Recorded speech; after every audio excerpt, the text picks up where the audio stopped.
Hello my loves, welcome back. And today I want to talk about the moon, everyone's favorite. Everyone wants to know about the moon. And rightly so, because the moon is the most important planet when it comes to relationship astrology. Yep, here I said it, it is the most important planet. Because the moon in astrology represents our emotional intelligence. It represents how we emotionally respond to our surrounding, how we emotionally digest things in our life. You know, an earth moon emotionally digests differently than a fire moon, right? A fire energy emotionally expresses itself completely different. So when you meet a person that has a Capricorn moon, they will emotionally be very different to someone that has the moon in Aries. And having these two, the moon in Aries and the moon in Capricorn, in a relationship,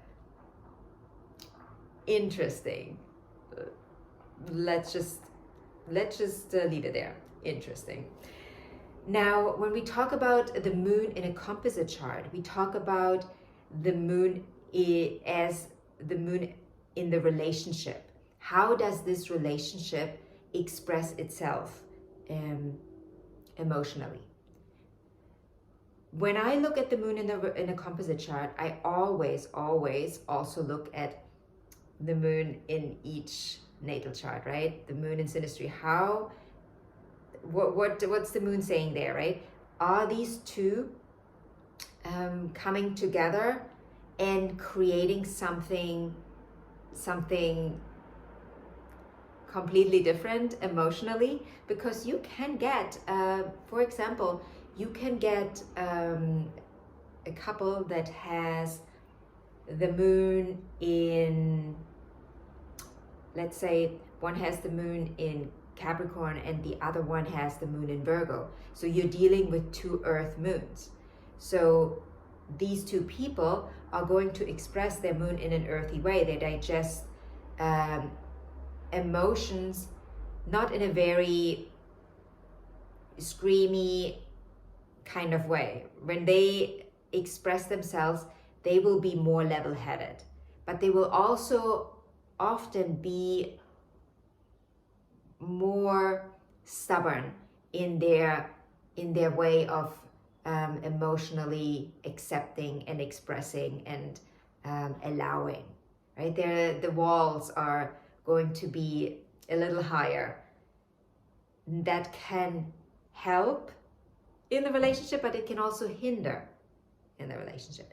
Now, let's say this moon, these two have, you know, their moon in an earth sign, and when they come together and we look at it from the level of the composite chart, their moon falls into the third house. Now, the third house is a very communicative place, right? It's where we are social, where we talk about whatever we need to talk about, right? It is the house of communication after all. Now, that these two earthy moons that these two bring in will express it different than when we have like two air moons coming together in the third house.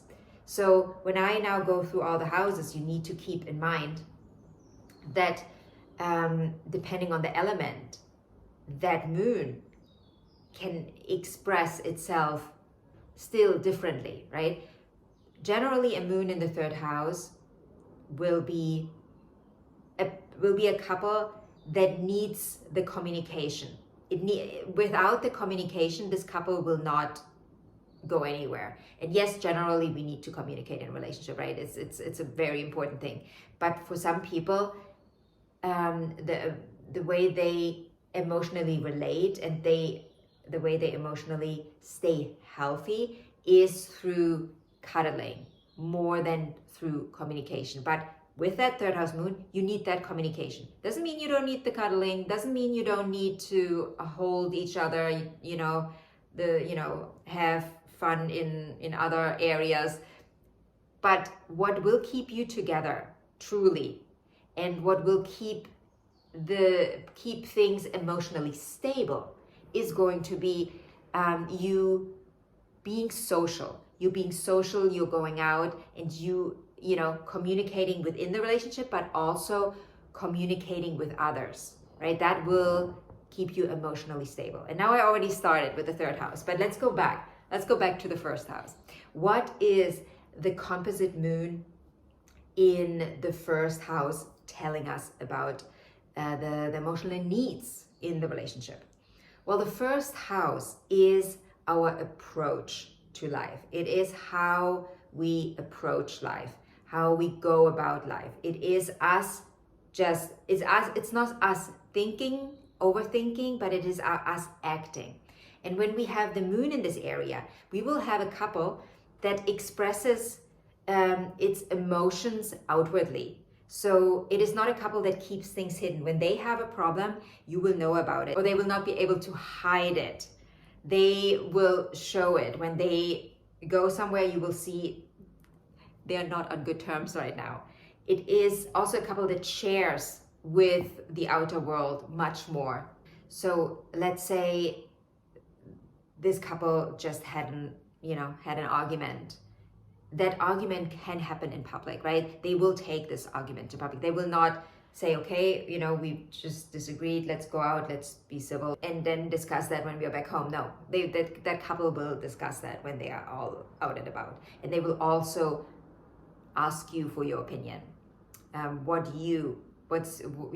They will bring others in. They will not keep it necessarily to themselves and work it out within themselves. They will bring it to you if you happen to be around.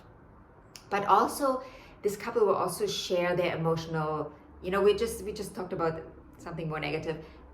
On the positive side, that couple will also share their life when it's good. So you will always know how they feel. You will always know how where that couple is on happiness scale. That will not be a secret. This is also tends to also be the couple that shares their emotion on social media, right? Since we are here on social media, that is a couple that will, if they have a problem, they will make a video about it or like a post about it. They will share that with the outer world. So the emotions play a big role in the way this couple is presenting themselves to the outer world. Now, the second house moon in a composite chart, that is a couple that is keeping things more to themselves when it comes to emotional things. They keep it in their four walls. But what the focus here is that what that couple needs to be emotionally stable is they need to have things. Things are going to be very important for that couple. The home will be very important, for example. Things they own, they will be emotionally attached to them. Like, for example, if this couple, they come together and they decide that they want to move in together, right? They want to take the next step. They want to move in together. Now here, this will be, the home will be there will be emotional attachment to the home. Things like, your belongings, your home, your, like all of that, it will play a bigger role in that couple's life, right? Money will play a big role here as well. And money for this couple can be high and very low emotions, and that it can go up and down very quickly. The happiness of that couple and the emotional stability of that couple can depend on money topics very much. So money is a thriving force in that couple's emotional stability. Let's say one of them loses a job, money is going to be tight. That is going to be or that can be a very, very big problem for the emotional stability in that couple's life. And you may say, well, isn't that true for every couple? Yes, to a certain degree, right? But we're focusing here on the second house. So the moon and our emotional availability depends very much on second house topics, and things are second house topics, things including money, right? Because with money you buy things. Big topic. The value, right? Second house values. The value of money is connected to the emotional stability of that couple. We want to have things because it makes us feel emotionally connected, but also emotionally secure and stable. Now, we already talked about the third house couple, so I will jump to the fourth house right away. So if you missed that one, go back to the beginning. We started with the third house there. So the fourth house moon is the moon at home. It's the natural place of the moon. The moon loves to be in the fourth house. When I see the moon in the fourth house, I'm very happy. I'm very happy for that couple. This couple will feel very at home with each other. This is a couple that wherever they go, they take their home with them. They will feel at home just being with each other. But that's also what they need. They need to be with each other. When they are not with each other, it's almost like they're missing an arm or a leg. That is a couple they need to be together. And together can be in their house, in their home, but together can also be, going to a restaurant together. Just being together for them, it is important. That's how they find their emotional stability as a couple. This is not going to work. Having this moon is not going to work for couples that have long distance relationships. That is just a recipe for disaster. And when I say it's not going to work, you can make everything work, but it will be a struggle. It will be a struggle for both parties. They will not be happy. Now, the moon in the fifth house in Composite, another beautiful placement. Love seeing that. Absolutely love seeing that. Because here, the pleasure and the play is what we want and need, right? The moon is our needs to feel emotionally fulfilled and stable. So this is going to be a couple that is placing an importance on fun, having fun. And by fun, it's like play, being playful, going places together. And this is another couple that finds their home in being with each other, right? It's not their home is, yes, they might share a home, but for them, home is spending time with each other. Long distance,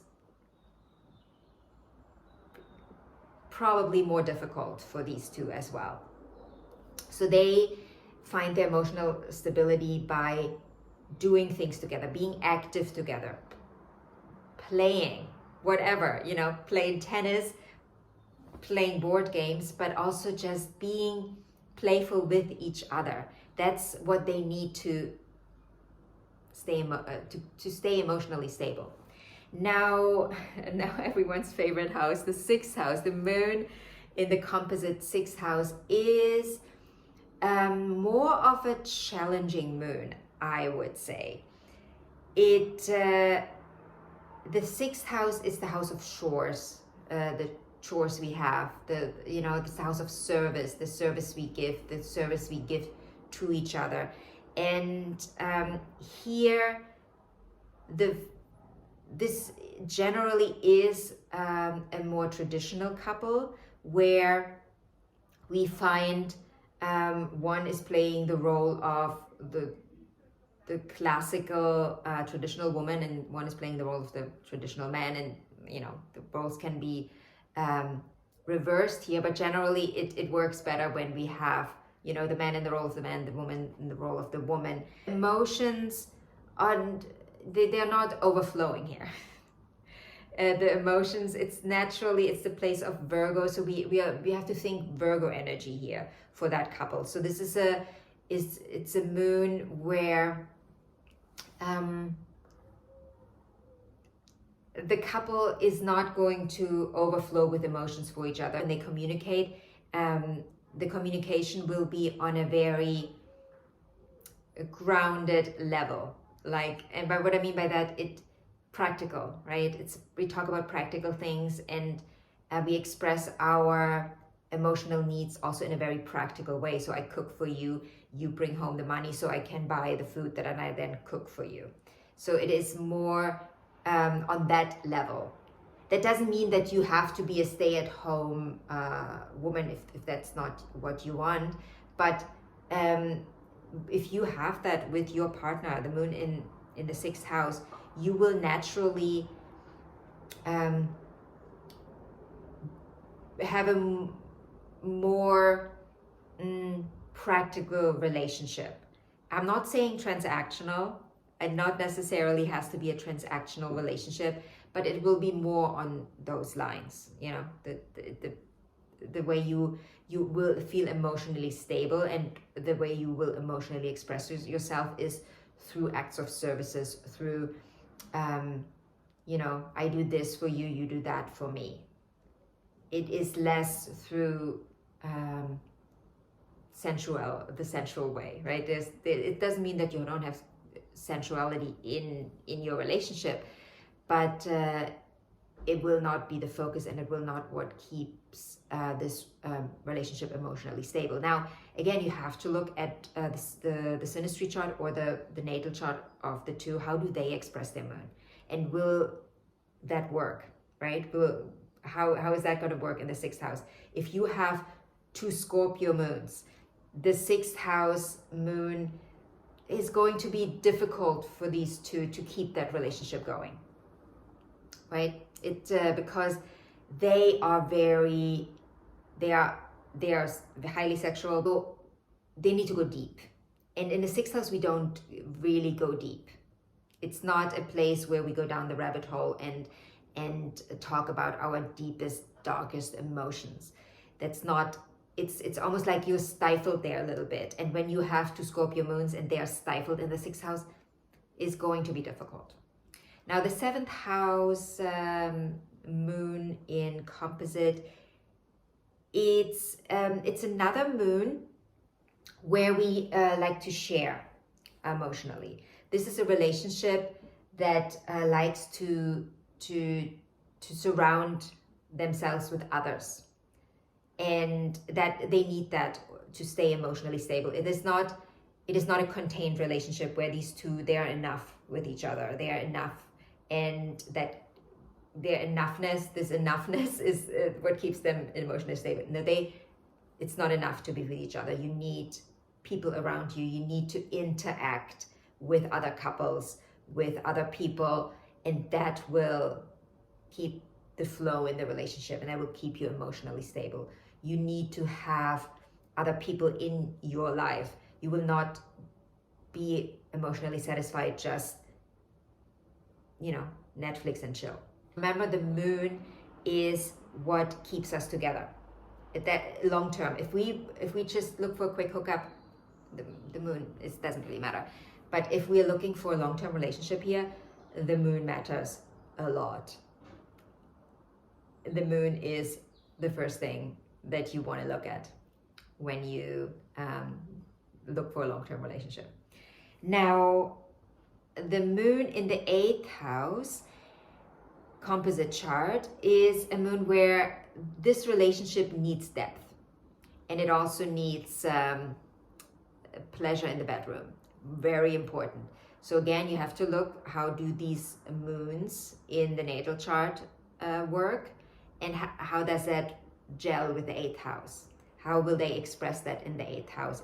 Are they going to be fulfilled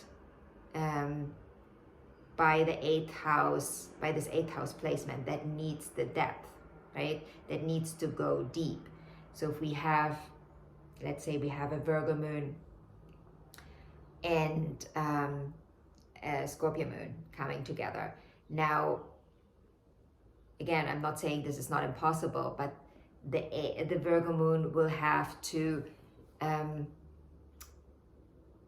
will have a little more difficulty to go that deep and to let go, because we are dealing with Earth here. And in the 8th house, if we go down the rabbit hole, we need to be able to let go, right? We can't hold on. We need to, I gotta jump right in. And that Virgo moon might have more difficulty with that 8th house placement. But again, it's not impossible to deal with, but there will be more challenges. Now, when we look at the composite moon in the 9th house, we are looking at a relationship that needs to go on adventures. We need to be out and about. We need to have experience with each other. We need to have experiences. We cannot sit at home and Netflix and chill. That will be an emotional issue. We will butt heads. We need to be out and about, and we need to have intellectual conversations again with others. We need to experience other cultures. That will give us emotional stability, and it will keep us in the flow. If we have 2 homebodies here, difficult again. We will experience challenges in this relationship more than if, let's say, we have 2 Sagittarius moons. That will just be beautiful placement, really easy placement for them. But if you have a Cancer moon and a Leo moon, the Cancer moon again will have a little more, they will have more problems dealing with this placement. But again, for the relationship, that's what we need. If we want to keep that relationship going, we need to be out and about, have experiences, visit different cultures, go on long distance trips, right? Like spend a month somewhere. That will fuel the relationship.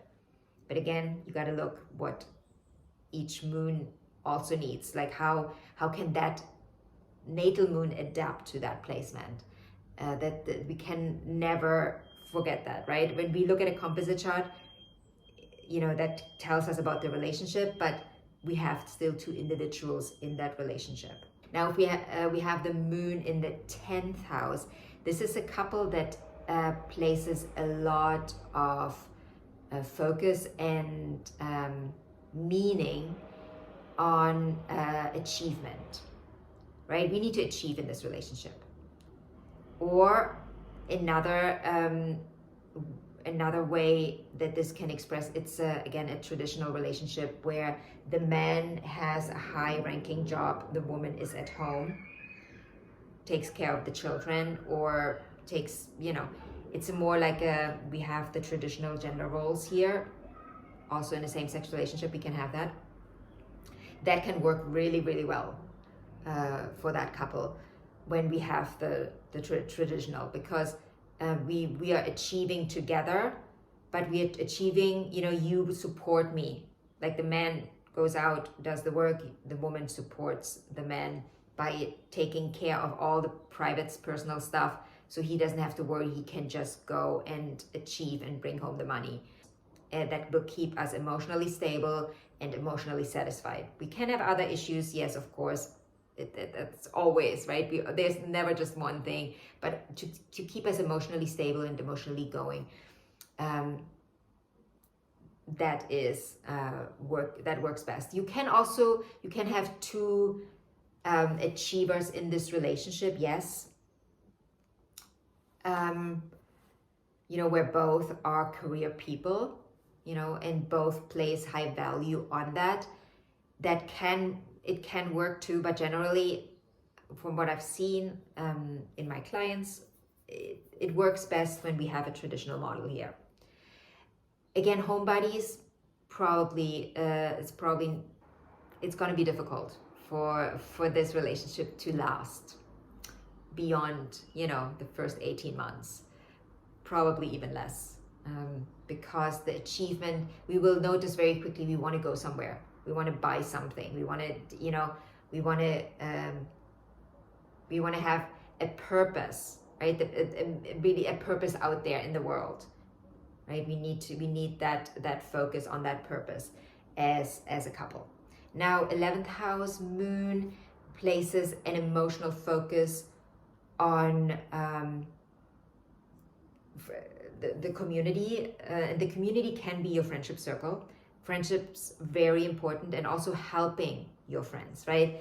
It's a couple that likes to volunteer, not just volunteer at a homeless shelter, but volunteer in relationships with friends. Like, you know, this will be the couple that will always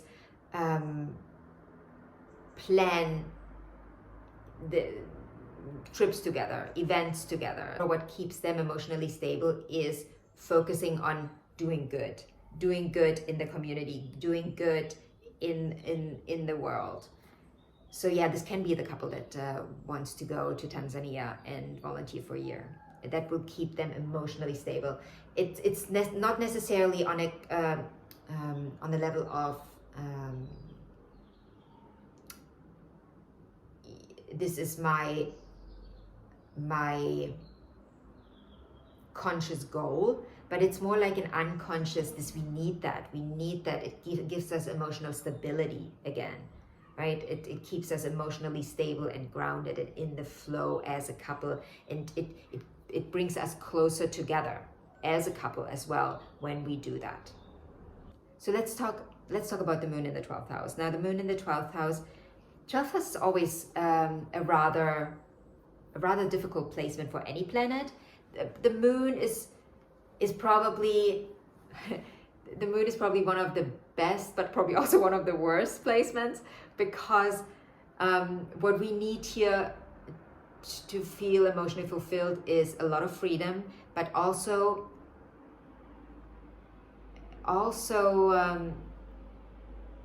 a spiritual purpose. So we need to meet each other on that spiritual level somehow. We can't just be focused on money, because then we will not feel emotionally stable. You know, we have all the things. We have the house, we have the car, we have the whatever, but we don't have a spiritual connection. Difficult to make that work. So you need that spiritual connection with that moon in the 12th house. If you don't have that, you will fall flat. You will be emotionally flat, or you will get really tense emotionally. You need to have that spiritual outlet, and that can come in different shapes, forms, and sizes, right? It can be, religion can play a part here. That it's usually a 9th house topic, but it can play a part here. But, you know, maybe this is, again, I bring that up all the time, but the yoga couple, you know, that is a beautiful moon for that couple. Also, living an alternative lifestyle, again, that will bring emotional stability. You know, trying to do the 9 to 5, probably rather difficult. So if you have that 9 to 5 life, this moon, you need to find an outlet, a spiritual outlet, to make this moon feel stable in the 12th house. So not impossible, like any moon, we can work with any moon, but you know, 6th house and 12th house, rather difficult in my personal experience. 12th house depends. Not 12th house, 8th house depends, right? This can be a really amazing moon because we can go super, super deep, but we need to have two people that can handle that depth, right? Jumping into the abyss together. So that was the moon in the composite chart. If you have any questions, leave a comment below, and I will talk to you in the next video.